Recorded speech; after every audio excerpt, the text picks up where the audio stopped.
नमस्कार दोस्तों, instructor Sudhir YouTube channel पे आपका स्वागत है। दोस्तों आज हम क्या सीआईटीएस का जो सब्जेक्ट है ट्रेनिंग मैथोलॉजी, जिसके एक और नाम से जानते हैं प्रिंसिपल ऑफ टीचिंग, ठीक है। ट्रेनिंग मैथोलॉजी को हम शॉर्ट फॉर्म में कहते हैं टीएम और पीओटी को शॉर्ट फॉर्म में कहते हैं पीओटी। ट्रेनिंग मैथोलॉजी कहिए या पीओटी कहिए, बात सेम है, दोनों एक ही दूसरे के नाम है। या टीएम कहिए या पीओटी कहिए, दोनों एक ही नाम है, ठीक है। जैसे ट्रेनिंग मैथोलॉजी का दूसरा नाम प्रिंसिपल ऑफ टीचिंग। इसी के भारत स्किल के कुछ क्वेश्चंस आपके अपलोडेड हैं। भारत स्किल जो वेबसाइट है उस पर 300 प्लस क्वेश्चन है आपके। उन्हीं क्वेश्चंस को एक्सप्लेन करने वाला हूँ। आप क्वेश्चन है आपके वहाँ पर है, आप देख कर पढ़ सकते हैं। आंसर भी वहाँ पर दिया गया है, आप आंसर भी मिला सकते हैं। लेकिन हम क्या करेंगे इस क्लास में, उसको एक्सप्लेन करने वाले हैं कि वो क्वेश्चन का जो आंसर है वही क्यों सही है, ठीक है। जिससे कि हमें उससे रिलेटेड जितने भी क्वेश्चन बनने वाले होंगे वो सभी हम पढ़ लेंगे, ठीक है। तो आज से हम क्या करते हैं, भारत स्किल के जो क्वेश्चंस हैं उनको करना स्टार्ट करते हैं। ये हमारा पहला पार्ट है। इस पार्ट में हम देखते हैं कितने क्वेश्चन हमारे कवर हो जाते हैं। उसके बाद हम 300 जो प्लस क्वेश्चन हैं उनको हर एक पार्ट में कवर करेंगे। लगभग आपके 9 से 10 वीडियो बनेंगे जिसमें आपके 300 प्लस क्वेश्चन सॉल्व हो जाएंगे और पूरे हम कंसेप्ट के साथ क्वेश्चन को सॉल्व करेंगे। तो चलिए स्टार्ट करते हैं। पहला क्वेश्चन देखते हैं। देखिए पहला क्वेश्चन कह रहा है कि national skill development corporation of India was established in, मतलब भारत के राष्ट्रीय कौशल विकास जो निगम है, भारत का जो नेशनल स्किल डेवलपमेंट कॉरपोरेशन, यहाँ पर देखिए नेशनल स्किल डेवलपमेंट कॉरपोरेशन, इसका हिंदी होता है राष्ट्रीय कौशल विकास निगम और इसी को शॉर्ट फॉर्म में कहते हैं एनएसडीसी, ठीक है। तो यहाँ पर एक बात ध्यान देना, अगर आपको एग्जाम में पूछता है कि एनएसडीसी का पूरा नाम क्या है, फुल फॉर्म क्या है, तो आपको बताना है नेशनल स्किल डेवलपमेंट कॉरपोरेशन, ठीक है। इसकी स्थापना कब हुई थी, यही क्वेश्चन पूछ रहे थे। देखिए इसका जो स्थापना हुआ था 2008 में हुआ था। पहले देख लेते हैं कि एनएसडीसी होता क्या है। देखिए राष्ट्रीय कौशल विकास निगम जो एनएसडीसी है, एनएसडीसी, ठीक है, इसी को हम क्या कहते हैं, नेशनल कौशल विकास निगम, ठीक है। कंपनी अधिनियम 1956 की धारा 25, कौन सी धारा से, तो 1956 की धारा 25 है। कंपनी अधिनियम 2013 की धारा 8 के अनुरूप, ठीक है, के तहत 31 जुलाई, कौन सा दिन है, तो 31 जुलाई 2008 को निगम एक गैर लाभकारी पब्लिक लिमिटेड कंपनी है, ठीक है। ये जो राष्ट्रीय कौशल विकास निगम है इसकी स्थापना 31 जुलाई 2008 में हुई थी और ये क्या है, गैर लाभकारी पब्लिक लिमिटेड कंपनी है। तो अगर आपको पूछा जाता है गैर लाभकारी पब्लिक लिमिटेड कंपनी निम्न में से कौन है, अगर एनएसडीसी आपको ऑप्शन में दिया है तो आपको एनएसडीसी पर क्लिक करना है, ठीक है। पूछा जाए कि जो एनएसडीसी की स्थापना हुई थी किस धारा के अंतर्गत हुई थी, तो 1956 की धारा जो 25 है उसके, और कंपनी अधिनियम 2013 की धारा 8 के अनुरूप इसको बनाया गया है, ठीक है। तो इतना आपको ध्यान रखना है। उसके बाद है कि हम एनएसडीसी की स्थापना वित्त मंत्रालय द्वारा सार्वजनिक निजी भागीदारी पीपीपी, ठीक है, ट्रिपल पी, ये हम बताएंगे ये क्या है, ठीक है, मॉडल के रूप में की गई थी, ठीक है। किसके द्वारा, मंत्रालय के द्वारा, वित्त मंत्रालय, ध्यान दीजिएगा, किसके द्वारा, वित्त मंत्रालय के द्वारा ये सार्वजनिक निजी भागीदारी पीपीपी मॉडल के अनुरूप की गई थी। कौशल विकास और उद्यमिता मंत्रालय एमएसडी, तो एमएसडी के जो हिंदी में कहते हैं वो क्या कहते हैं, कौशल विकास उद्यमिता मंत्रालय के माध्यम से भारत सरकार के पास एनएसडीसी की शेयर पूंजी का 49% हिस्सा है, जबकि निजी क्षेत्रों के पास शेष 51 शेयर पूंजी है, ठीक है। तो आपसे क्वेश्चन ये भी आ सकता है कि जो एनएसडीसी है उसकी गवर्नमेंट के पास कितना हिस्सा है शेयर का, तो 49%, और सार्वजनिक क्षेत्र में कितना है इसका, तो 51%, 51%। तो इन सभी बातों को ध्यान रखिएगा। जो पीपीपी है, ये पीपीपी मॉडल बनाया गया है, पब्लिक प्राइवेट पार्टनरशिप, इसको हम एक अलग से वीडियो में समझ लेंगे ये होता क्या है, क्योंकि इसके बारे में डिस्कस करने लगेंगे तो वीडियो लंबा हो जाएगा। तो बस इतना, पीपीपी का पूरा नाम पूछता है, P3 का नाम अगर आपसे पूछा जाता है तो बस इतना ध्यान रखिएगा, पब्लिक प्राइवेट पार्टनरशिप, ठीक है। इसके बाद आपका आता है कि जो एनएसडीसी है सेम उसी तरह आपका एक एनएसडीए भी है, नेशनल स्किल डेवलपमेंट एजेंसी। तो इसमें कंफ्यूजन नहीं होना है, जब एनएसडीए का फुल फॉर्म पूछे तो आपको बताना है नेशनल स्किल डेवलपमेंट एजेंसी, और एनएसडीसी का पूछे तो नेशनल स्किल डेवलपमेंट कॉरपोरेशन, ठीक है। इसमें आपको कहीं भी दिक्कत नहीं होना चाहिए और इसका जो सही आंसर है 2008 होगा, ठीक है। चलिए अगला क्वेश्चन पर बढ़ते हैं। अगला क्वेश्चन से पहले देखिए, एक है एनएसक्यूएफ, ठीक है। एनएसक्यूएफ इसको भी जान लीजिए, इसका पूरा नाम क्या होता है, नेशनल स्किल क्वालिफिकेशन फ्रेमवर्क, ठीक है, NSQF। इस ये भी क्वेश्चन में कभी कभी पूछ देता है कि NSQF का पूरा नाम क्या है, तो इसको भी याद कर लीजिए, नेशनल स्किल क्वालिफिकेशन फ्रेमवर्क। ये तीनों आपको याद होना चाहिए, चारों। पहला क्या है आपका, national skill development corporation, NSDA का पूरा नाम, PPP का नाम पब्लिक प्राइवेट पार्टनरशिप, और NSDA national skill development agency, और जो चौथा है वो national skill qualifications framework NSQF। ये चारों याद होना चाहिए, क्वेश्चन आ सकता है आपके एग्जाम में इन चारों में से किसी का ना किसी एक का फुल फॉर्म पूछने के लिए। चलिए तो अगला क्वेश्चन में पहुंचते हैं, ये आपको कन्फर्म, इसमें कोई कन्फ्यूजन नहीं होना चाहिए।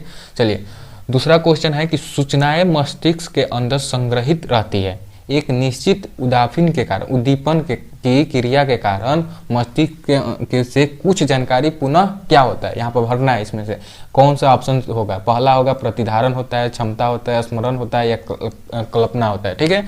उद्दीपन मतलब होता है कि जैसे भूख आपको जब लगता है तो आप खाने के लिए खोजते हैं, उसी प्रकार जो भूख जो आपके अंदर खोज रहा है खाने के लिए कुछ चीज़, वैसे ही उद्दीपन की क्रिया एक होती है जो आपको उसको किसी चीज़ को याद करने में या किसी को करने में मजबूर कर देता है, ठीक है, वही उद्दीपन होता है। इसको याद रखिएगा, ठीक है। तो इसका जो सही आंसर हो जाएगा आपका रिकॉल होता है, स्मरण किया कराया जाता है। अगर आपके मस्तिष्क के अंदर संग्रहित रहती है कोई भी सूचनाएं, अगर एक निश्चित उद्दीपन की क्रिया के कारण मस्तिष्क से कुछ जानकारी पुनः क्या होती है, स्मरण हम करते हैं, रिकलेक्शन करते हैं, ठीक है। ये क्या होता है इसको देख लेते हैं। अगर आप कुछ स्मरण करते हैं तो आप उसे याद करते हैं, तो याद करने ही आपका एक स्मरण में आ जाएगा, रिकलेक्शन में आ जाता है, ठीक है। तो इस पर ध्यान देना है। तो ये रहे आपके इसका आंसर क्या, रिकलेक्शन। इसका जो सही आंसर हो जाएगा रिकलेक्शन। इसके बाद है कि हमारे व्यवहार के परिणामों के माध्यम से सीखने के BF स्किनर सिद्धांत को कहा जाता है। BF स्किनर ये आपके हैं, ठीक है। तो इन्हीं ने एक सिद्धांत बनाया है, उसी को कहा गया है कि हमारे व्यवहार के परिणामों के माध्यम से सीखने के BF स्किनर सिद्धांत को कहा जाता है। इसको क्या कहते हैं, जो BF स्किनर सिद्धांत बनाए हैं व्यवहार के परिणामों के माध्यम से, उस सिद्धांत को क्या कहा जाता है उसी को आपको बताना है, ठीक है। तो इसका जो सही आंसर हो जाएगा आपका ऑपरेटेंट कंडीशनिंग, संचालक कंडीशनिंग, ये आप उसको कहते हैं क्या, BF स्किनर सिद्धांत को, ठीक है। ये देखिए इन्होंने एक प्रयोग किया था, क्या प्रयोग किया था इसको एक बार हम जान लेते हैं, जिससे कि आपको इसको समझने में आसानी हो, BF स्किनर के सिद्धांत को, ठीक है, संचालक कंडीशनिंग को समझने में आपको थोड़ा सा आसानी हो जाए। स्किनर जो है ये आप देख रहे हैं, स्किनर ने एक प्रयोग किया था। वो क्या प्रयोग किए थे कि स्किनर ने चूहे, इन कबूतरों पर विभिन्न प्रकार, चूहे और कबूतरों पर विविध प्रयोग किए। इस हेतु इस स्किनर ने एक विशेष बॉक्स बनाया था, ठीक है, एक बॉक्स बनाया और उसमें उन्होंने चूहे और कबूतर पर क्या किया, प्रयोग किया, एक्सपेरिमेंट किया, बनाया, जिसमें स्किनर बॉक्स का था। और उस बॉक्स को हम क्या करते हैं, कहते हैं स्किनर बॉक्स। तो स्किनर ने प्रयोग के लिए जिस बॉक्स को लिया, उस बॉक्स का नाम है स्किनर बॉक्स कहा जाता है। इस बॉक्स में एक लीवर था जिसे दबाने की खट की आवाज़ होती थी, और लीवर का संबंध एक प्लेट से था जिसे खाने का टुकड़ा आ जाता था। जैसे एक बॉक्स बनाया गया, ठीक है, और उसमें एक क्या किया गया, एक लगा दिया गया बॉक्स में लीवर। जैसे ही अगर इसको लीवर हम दबाते थे या दबता था तो ऊपर से क्या होता था, एक खाने का टुकड़ा नीचे गिर जाता था, ठीक है, लीवर लगा होता था, टुकड़ा गिर जाता था। इस बॉक्स में भूखे चूहे को बंद किया गया, ठीक है। इसमें क्या किया गया, अब इसे सेट कर दिया गया, ये बॉक्स बनाया गया, उसमें लीवर रख दिया गया, लीवर है जिसको दबाएंगे तो ऊपर से खाने का टुकड़ा नीचे गिर जाएगा। अब क्या किया गया, इसमें एक चूहे को क्या किया गया, इसमें चूहे को बंद किया गया, जो भूखा चूहा है उसको बंद किया गया। चूहा जैसे ही लीवर को दबाता था, खट की आवाज़, ध्वनि की आवाज़ होती थी और उसे खाना मिल जाता था। इसमें क्या हुआ, जैसे हम इस चूहे को छोड़ा गया तो काफ़ी उछल फिर करने के बाद अचानक उसे लीवर पर उसकी शरीर पड़ी, जिससे कि लीवर दबा और खट की आवाज़ आई और भोजन उसके पास आ गया पहली बार में, ठीक है। अब कार्य करता था, इस प्रयोग में भूखा चूहा होने पर लीवर को दबाता था। जब भी अब क्या हुआ कि अब चूहे को समझ में आ गया कि हम अगर लीवर को दबाते हैं तो हमारे पास खाना आ जा रहा है, ठीक है, खाना आ जा रहा है। तो उसने क्या किया, जब भी उसको भूख लगता था वो क्या करता है कि उसको दबा देता था, भूखा, मतलब कि उसके दिमाग में संग्रहित हो गया था कि लीवर जो है अगर हम इसको दबाएंगे तो हमें खाना मिल जाएगा। तो जब भी उसको भूख लगाता था, यही इसी को कहते हैं उद्दीपक, ठीक है, उद्दीपन या उद्दीपक, ठीक है। तो यही उसको जैसे ही भूख लगा अब उसने क्या किया, उसको याद आया कि नहीं हम लीवर को दबाते हैं, और जैसे उसने लीवर को दबाया उसे खाना मिल जाता है। यही व्यवहार के परिणामों का के माध्यम से सीखने का जो सिद्धांत बनाया BF स्किनर, उनको हम कहते हैं संचालक कंडीशनिंग। और उन्होंने जो प्रयोग किया ये आपके सामने है। बस उन्होंने एक बॉक्स लिया, उसमें क्या किया, लीवर बनाया, और लीवर जैसे दबता था एक भोजन खाने का टुकड़ा अंदर आ जाता था बॉक्स में। और उसने क्या किया, उन्होंने एक चूहा को छोड़ दिया जो भूखा था। काफ़ी उछल कूद करने के बाद पहली बार में उसे लीवर पर उसका शरीर पड़ा और लीवर दबा, उसे भोजन मिल गया। अब उसको मालूम चल गया कि जब भी हम भूख मतलब कि अगर हम लीवर को दबाते हैं तो क्या होगा, खाना मिल जाता है। तो जब भी चूहे को भूख लगता था वो क्या करता था, लीवर को दबाता था और खाता था। यही प्रयोग से उन्होंने एक सिद्धांत प्रतिपादित कर दिया। ठीक है, बस इसमें और कुछ ज़्यादा समझने की ज़रूरत नहीं है। बस कहा जाए कि BF स्किनर, जो आपका BF स्किनर है, इन्होंने कौन थ्योरी दी थी, तो इन्होंने व्यवहार के परिणामों के अध्ययन के माध्यम से सीखने के लिए एक विधि दी थी जिसे BF स्किनर सिद्धांत भी कहते हैं या उसे संचालक कंडीशनिंग के सिद्धांत कहते हैं। उन्होंने प्रयोग में चूहे और कबूतर पर प्रयोग किया। उन्होंने एक बॉक्स बनाया और बॉक्स का नाम है स्किनर बॉक्स। इतना ध्यान रखना है, इसके अलावा कुछ इसका ध्यान नहीं रखना है। ठीक है, इनका फोटो को याद कर लीजिए। अब आगे चलते हैं। 4 नंबर है कि मस्लो के आवश्यकता सिद्धांत के अनुसार आवश्यकताओं को कितने डैश स्तरों में वर्गीकृत किया। मस्लो एक हैं जिन्होंने क्या किया, एक आवश्यकताओं का सिद्धांत बनाया। ठीक है, ध्यान रखिए, मस्लो के द्वारा क्या बनाया गया है, आवश्यकताओं का सिद्धांत। और उस सिद्धांत के अनुसार उसमें कुछ आवश्यकताएं बताई गई है और वर्गीकृत किया गया है। आवश्यकताओं को वर्गीकृत किया गया है, क्लासिफिकेशन किया गया है। तो वही बताना है कि आपको कितने स्तरों में उसको क्लासिफिकेशन किया गया है, वर्गीकृत किया गया है। ठीक है, इसका जो सही आंसर है वो 5 स्तरों में इसको क्या किया गया, वर्गीकृत किया गया। किसको, आवश्यकताओं के सिद्धांत में जो आवश्यकताएं आती हैं उनको। ठीक है, और आवश्यकताओं का सिद्धांत किसने दिया है, मस्लो ने दिया। इसमें देखिए यही आपके 5 आपके क्या है, आवश्यकताएं हैं। इसके बारे में हम संक्षिप्त रूप से पढ़ेंगे। ऑनलाइन जो हमारा इंपॉर्टेंट क्लास चल रहा है, भारत स्केल का जो बुक है उसी से हम ऑनलाइन क्लास एक करा रहे हैं, ट्रेनिंग मैथोलॉजी का, जिसमें हम सिर्फ इंपॉर्टेंट टॉपिक पर डिस्कस कर रहे हैं। उसी में ये आपको पढ़ा दिया गया है। ठीक है, तो इसको जाकर देख लीजिए कि ये आवश्यकताएं क्या होती है। बस इतना ध्यान रखिए कि मस्लो ने एक सिद्धांत दिया, उस सिद्धांत का नाम है आवश्यकता सिद्धांत। ठीक है, और उन आवश्यकताओं को उस सिद्धांत में जितने भी आवश्यकताएं हैं उनको 5 स्तरों में बांटा गया है, वर्गीकृत किया गया है। ठीक है, बस इतना ध्यान रखना है। आगे बढ़ते हैं। 5वां क्वेश्चन देखिए, इसमें एक और है। ठीक है, कि मनुष्यों की आवश्यकताएं असीमित है। उन्होंने कहा है, जो मस्लो है ना, उन्होंने क्या कहा है कि मनुष्यों की जो आवश्यकताएं हैं वो असीमित है। इस सिद्धांत में मस्लो ने मानव आवश्यकताओं को कई स्तर बताए हैं, जिसे मस्लो के आवश्यकता सिद्धांत कहते हैं। बस इतना याद रखिएगा, सब हो जाएगा।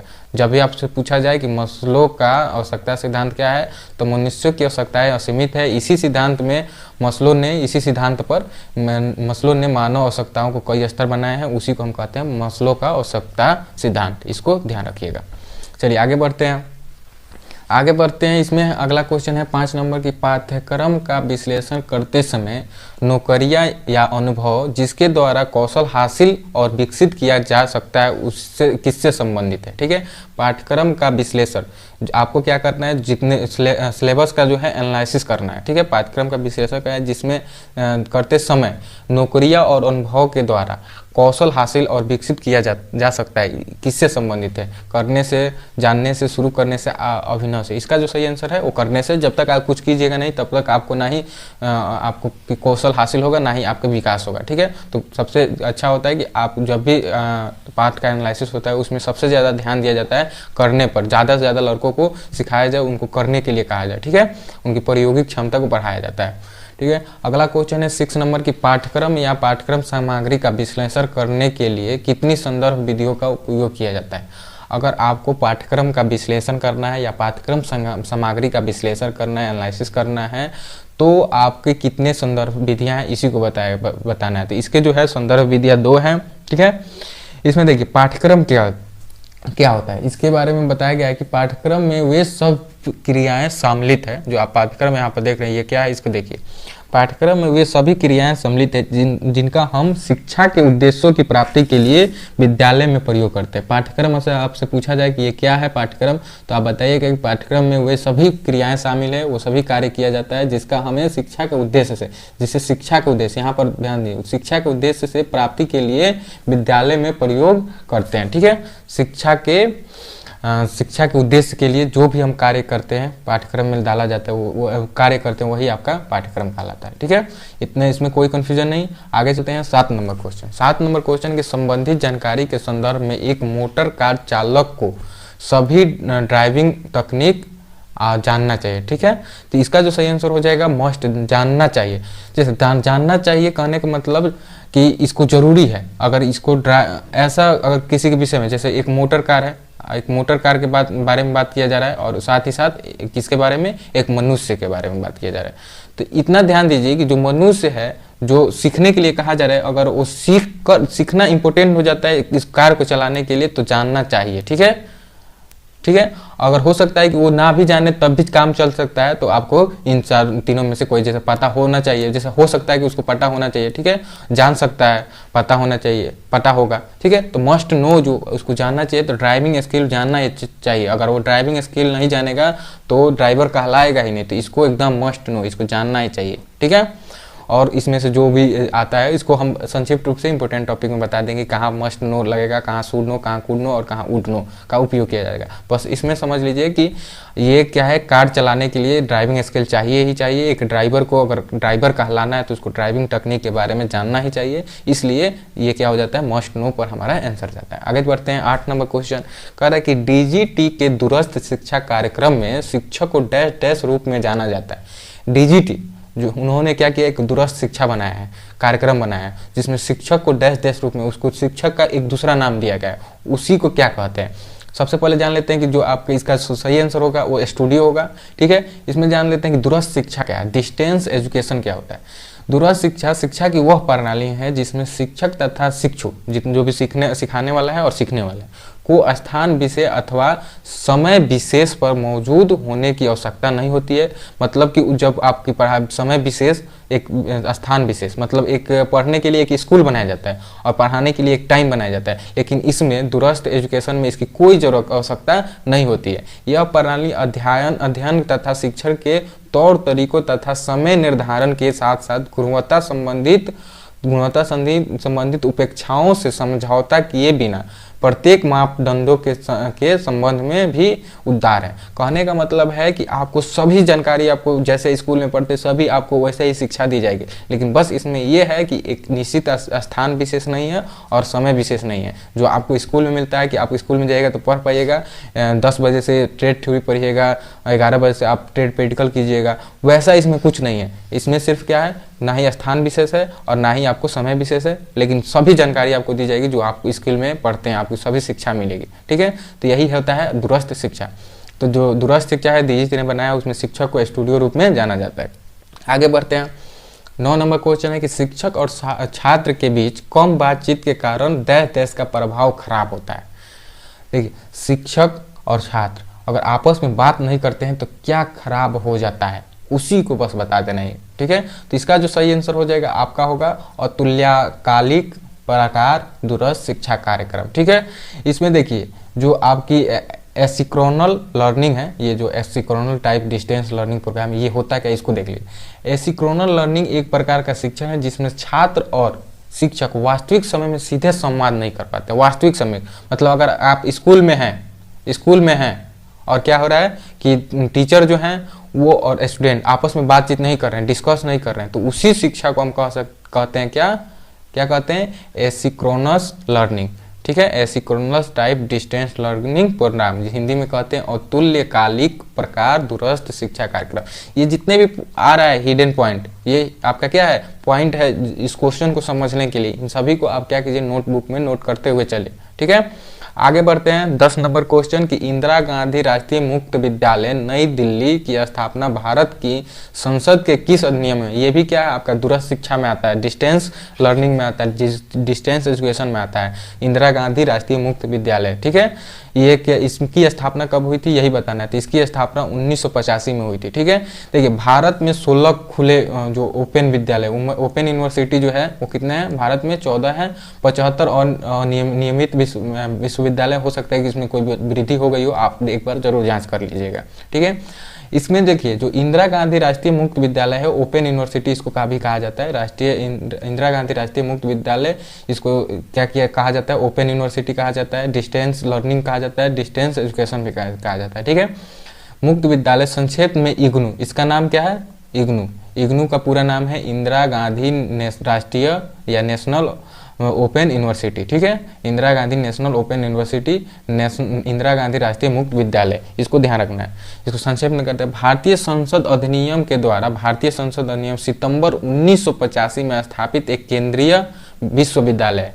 जो इग्नू है ये क्या है, केंद्रीय विश्वविद्यालय है, जो सितंबर 1985 में स्थापित किया गया था।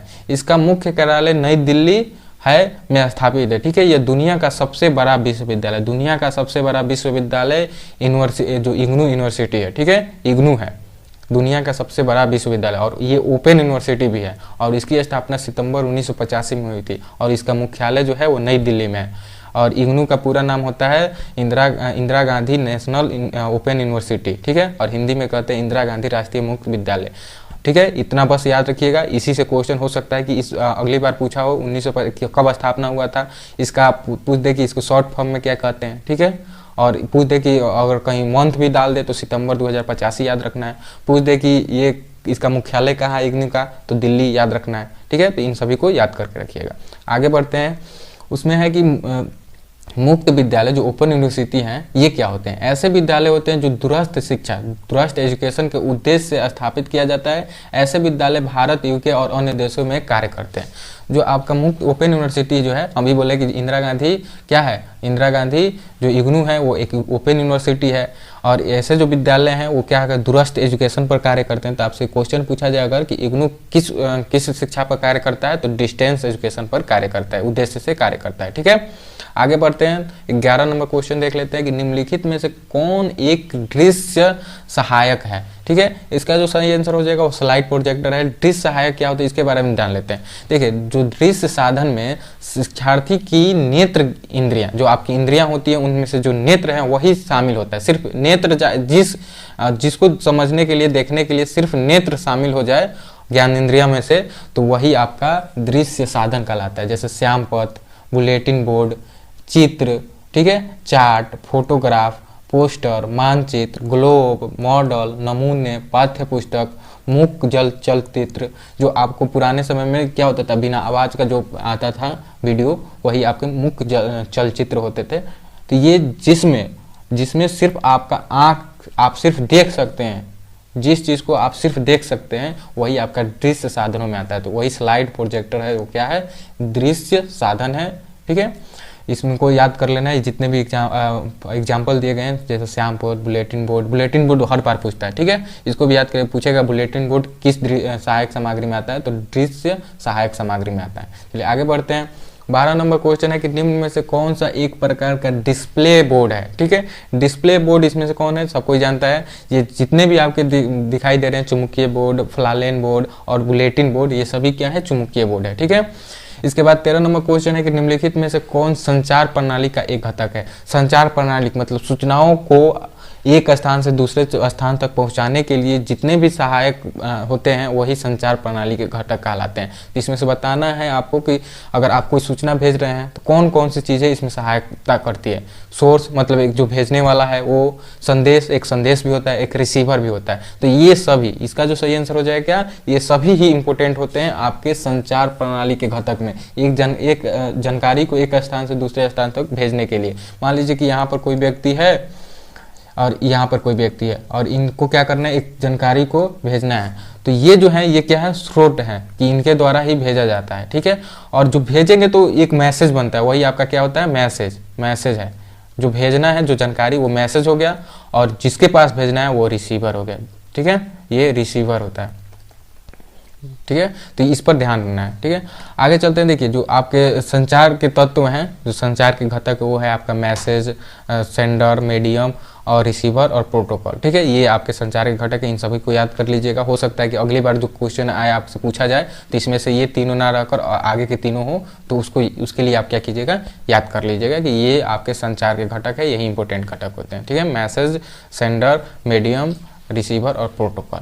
चलिए आगे बढ़ते हैं, 14 नंबर क्वेश्चन देख लेते हैं कि निम्न में से कौन सी तकनीक सहायकता वास्तविक स्थिति का प्रभाव डालती है। वास्तविक स्थिति में आपको लगता है कि आप वास्तविक स्थिति में ही हैं, वो कौन सी तकनीक है, उसी का नाम बता देना है। तो इसका जो सही आंसर हो जाएगा वो है सिमुलेटर। सिमुलेटर क्या है तो इसके बारे में जान लेते हैं। देखिए सिमुलेटर एक ऐसा उपकरण है जो कृत्रिम रूप से किसी प्रकार की परिस्थिति में होने का प्रभाव पैदा करते हैं। लेकिन आप देखिए ये क्या है, एक उपकरण है। जैसे आप घर पर बैठे हैं, आपको लगेगा कि हम हेलीकॉप्टर में बैठ कर चला रहे हैं, जहाज उड़ा रहे हैं, ठीक है। आपको लगेगा कि आप कार में बैठकर कार चला रहे हैं। कैसे, तो ये काम करता है वीडियो गेमिंग पर। जैसे देखिए ये जो है घर पर बैठे हैं और यहाँ से वो क्या कर रहे हैं, ऑपरेट कर रहे हैं, तो उनको लगेगा कि हम क्या कहाँ हैं, अंतरिक्ष में कार्य कर रहे हैं। वैसे ही आप देखते होंगे मोबाइल फ़ोन में आप अलग अलग गेम डाउनलोड करते हैं और ट्रक चलाते हैं, कार चलाते हैं, हेलीकॉप्टर उड़ाते हैं। आजकल तो पबजी का ज़माना हो गया, लगता है कि आप आर्मी बन गए, सब दुश्मनों को मार रहे हैं। वो सिर्फ किस पर कार्य होता है, सिमुलेटर पर ही कार्य लगता है।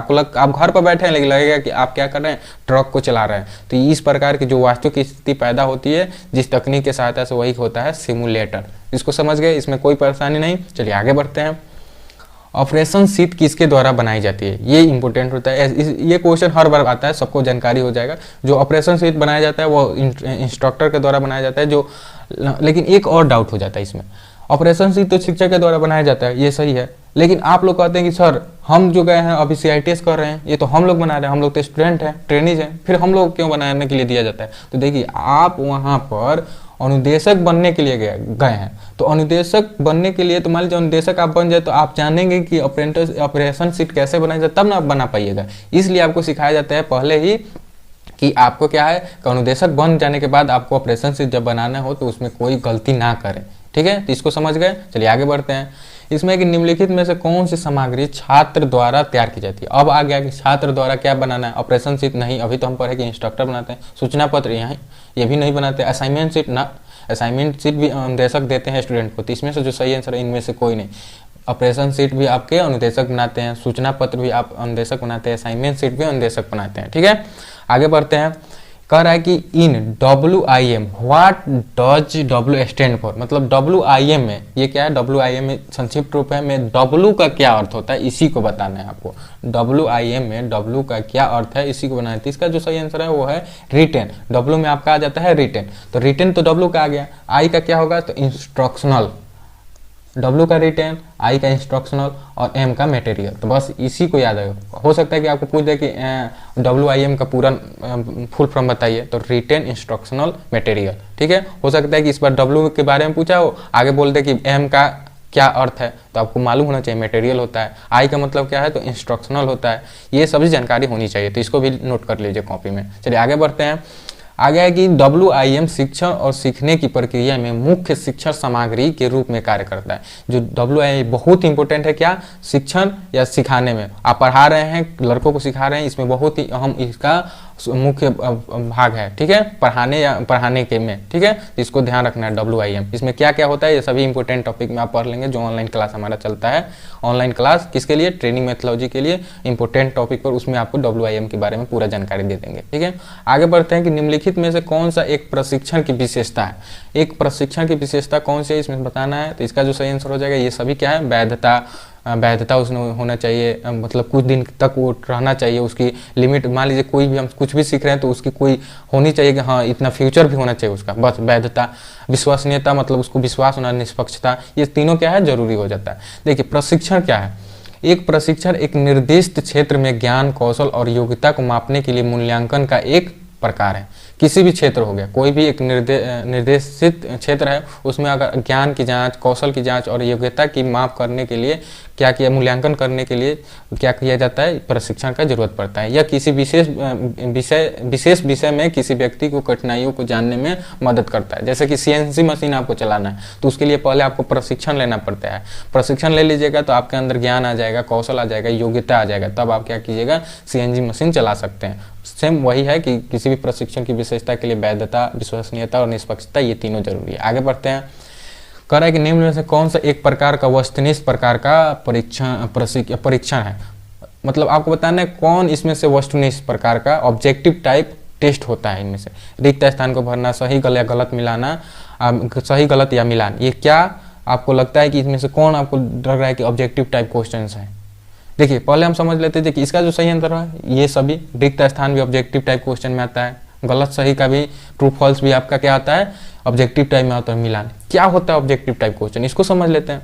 देखिए वस्तुनिष्ठ प्रशिक्षण से ऐसे प्रशिक्षण से है, मतलब ऐसे टेस्ट से है, ऐसे मूल्यांकन से है जिसमें प्रश्नों की संख्या अधिक होती है, जिसमें तो प्रश्न बहुत सारे पूछे जाते हैं, ठीक है, और प्रश्नों के उत्तर छोटे होते हैं। और प्रश्नों के उत्तर क्या होते हैं, छोटे होते हैं। प्रश्न बहुत ज्यादा होंगे और प्रश्नों की जो उत्तर होगी वो क्या होगी, बहुत छोटा होगा। छात्र को कम लिखना पड़ता है और इसी प्रकार शिक्षक को अंक देने में कम समय लगता है। लेकिन इसकी सबसे बड़ी विशेषता अंकों की विश्वसनीयता, वैधता और वस्तुनिष्ठता है, ठीक है। तो आपको अगर ऑब्जेक्टिव टाइप क्वेश्चन जो है इसमें आपको विश्वसनीयता, वैधता और वस्तुनिष्ठता ये तीनों मिल जाता है, और साथ ही साथ इसमें आप क्वेश्चन अधिक दे सकते हैं, उत्तर आपका कम होता है, उत्तर जो दिया जाता है वो छोटे में दिया जाता है, और इसमें जो शिक्षक को अंक देने में आपको कम समय लगता है। तो जैसे फिल इन द ब्लैंक्स है उसमें भी आपको कम उत्तर लिखना पड़ता है, ठीक है, इसमें बहुत सारे क्वेश्चन भी दिया जा सकता है और टीचर भी क्या करेगा, कम समय में आपको अंक दे सकता है इसका। वही ट्रू फॉल्स भी है, बस ट्रू पर मारना है टिक और क्या करना है फॉल्स पर टिक मारना है या लिख देना है। मिलान, बस मिलान ऐसे इसका ऐसे, ये तो बहुत आसान होता है। तो मतलब जिसमें बहुत छोटा आंसर दिया जाता है वही वस्तुनिष्ठ प्रकार का होता है। तो यहाँ ये समझ गए, तो ये तीनों क्या है वस्तुनिष्ठ प्रकार के प्रश्न में आते हैं। चलिए आगे बढ़ते हैं। अगला है 20 नंबर, निम्न में से कौन सा एक प्रायोगिक परीक्षण का दूसरा नाम है। निम्न में से प्रायोगिक प्रैक्टिकल मूल्यांकन का दूसरा नाम है। जो प्रायोगिक मूल्यांकन किया जाता है, प्रायोगिक टेस्ट लिया जाता है, प्रायोगिक परीक्षण किया जाता है, उसका दूसरा नाम क्या है, तो इसका दूसरा नाम होता है प्रदर्शन परीक्षण। जो इसको आप क्या करते हैं, जाकर जैसे लेसन प्लान के द्वारा जब आपकी फाइनल एग्जाम होगी, एग्जाम से पहले जब ट्रेनिंग मेथोडोलॉजी का प्रैक्टिकल होगा उसमें आपको क्या किया जाता है, उसमें आपको लेसन प्लान से जाकर प्रदर्शन देना पड़ता है, ठीक है। प्रदर्शन वही आपकी प्रायोगिक प्रशिक्षण में आती है। तो ये रहे ओवरऑल आज के 20 क्वेश्चन। अगले क्लास में हम 20 क्वेश्चन से आगे बढ़ेंगे। आज का वीडियो थोड़ा लंबा हो रहा है इसलिए यहीं पर हम रोकते हैं। अगर आपको वीडियो अच्छा लगे तो वीडियो को लाइक, चैनल को सब्सक्राइब और अपने दोस्तों के पास शेयर कीजिए। आज के क्वेश्चन को देखने के लिए आपको PDF मिलेगा जिसका लिंक डिस्क्रिप्शन में मिल जाएगा। और ये वीडियो देखने के लिए बहुत बहुत धन्यवाद। मिलते हैं अगले क्लास में इसके पार्ट 2 में, तब तक के लिए जय हिंद।